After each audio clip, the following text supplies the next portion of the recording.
Kalau berasa doa tak berapa nak makbul, cara dia ialah banyakkan doa untuk orang.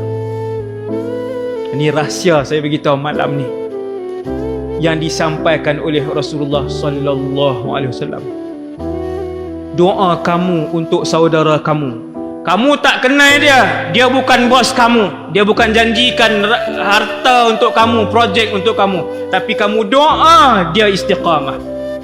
Tengok muka dia, kita berdoa, wahai Allah, wahai Tuhan, bukalah pintu hati dia untuk main masjid.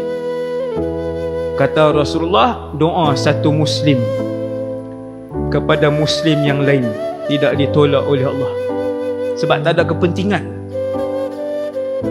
Dia tengok orang tu susah, dia kata, ya Allah, luahkanlah rezeki dia, dia susah. Tak ada kepentingan apa.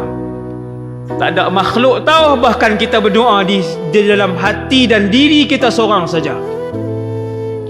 Selain daripada doa itu tajam, doa itu sangat tajam, dimakbulkan oleh Allah insya-Allah. Selain itu, kata Rasulullah, doa dan kebaikan itu juga kembali kepada orang yang mendoakan.